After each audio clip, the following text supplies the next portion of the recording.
यो भिडियोमा आज हामी कुरा गर्न गइरहेको छौं कि हामीले नेपालमा कसरी एउटा राम्रो बिजनेस क्रिएट गर्न सक्छौं। चाहे तपाई नेपाल, अमेरिका या जुनसुकै देशमा रहे पनि बिजनेसको बेसिक प्रिन्सिपल्स भने अलमोस्ट सेम नै हुन्छ। सबैभन्दा इम्पोर्टेन्ट कुरा के हो भन्दा बिजनेस क्लाइन्ट बिना भने चल्न सक्दैन। तपाई जति ट्यालेन्टेड भए पनि, तपाईले जति हार्डवर्क मेहनत गरे पनि क्लाइन्ट नभएसम्म तपाईको बिजनेस चल्दैन। अनि अब क्वेशन आउला कि मैले क्लाइन्ट कताबाट लिएर आऊ। यसमा यदि तपाईले क्लाइन्टहरुको एक्चुअल प्रब्लम सल्भ गर्न सके मात्र तपाईका क्लाइन्टहरु आउँछन्।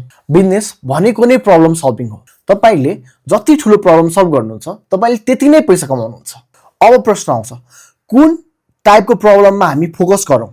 एक्चुअली दुनियाभरि मान्छेहरुको प्रब्लम जम्मा 3 वटा सेक्टरमा हामीले डिवाइड गर्न सक्छौं। फर्स्ट हेल्थ रिलेटेड प्रब्लम कहिले पनि आउटडेट हुँदैन। Gym, yoga instructor, fitness training, mental health counselling यो कहिले पनि आउट अफ डिमान्ड हुँदैन। सेकेन्ड वेल्थ भन्नाले पैसा, करियर र बिजनेस ग्रोथ। यसमा हामीले marketing, sales, content creation, website development, SEO, ad management जस्तो सर्भिसहरु हामीले दिन सक्छौं। Business always want more growth, more money, more success. So यो सेक्टरमा डिमान्ड सधैँ हुन्छ। Third relationship, dating coach, marriage counsellor, communication trainer, personal development coach यो सबै रिलेसनशिपको सेक्टरमा पर्छ। तपाईले यो 3 वटा मध्ये एउटा चीजलाई चुज गरेर त्यसमै फोकस गर्नुपर्ने हुन्छ। ओके, अब सर्भिस हामीले चुज गरिसकेपछि क्लाइन्ट भने कसरी खोज्ने? नेक्स्ट बिग क्वेशन, क्लाइन्ट कताबाट ल्याउने?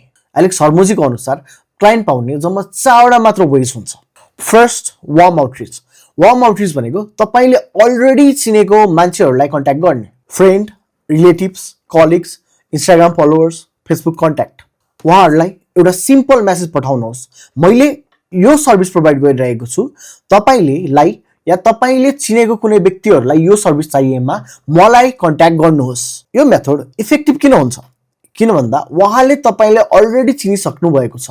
नचिनेको मान्छे भन्दा चिनेको मान्छेलाई तपाईलाई क्लाइन्ट बनाउन सजिलो हुन्छ। Second, cold outreach. Cold outreach भनेको नचिनेको बिजनेस वा मान्छेलाई अप्रोच गर्नु। फर एक्जाम्पल, तपाई एउटा कन्टेन्ट क्रिएटर हुनुहुन्छ भने जिम, फर्टिलिटी क्लिनिक या कुनै अरु लोकल बिजनेसलाई डीएम, कल वा डाइरेक्ट भिजिट गरेर तपाईले आफ्नो बिजनेसको प्रपोजल दिन सक्नुहुन्छ। स्टार्टमा रिजेक्सन आउँछ, रिप्लाई आउँदैन, यो नर्मली हो। कोल्ड आउटरिचमा भोल्युम र कन्सिस्टेन्सी एकदमै धेरै इम्पोर्टेन्ट छ। Third, paid ads. तपाई फेसबुक, इन्स्टाग्राम, गुगलमा पेड एड्सहरु रन गर्न सक्नुहुन्छ। एडमा क्लियर हुनुपर्छ तपाईको सर्भिस के हो, कसलाई हेल्प गर्छ र तपाईको सर्भिस अरु भन्दा किन भिन्न छ। पेड एड्सको एडभान्टेज के हो भन्दा तपाईले नचिनेको व्यक्तिहरु पनि तपाईका आफै आउँछन् र डिसएडभान्टेज भने तपाईले सुरुमै पैसा इन्भेस्ट गर्नुपर्छ। Fourth, content creation. यो लङ टर्म गेम हो।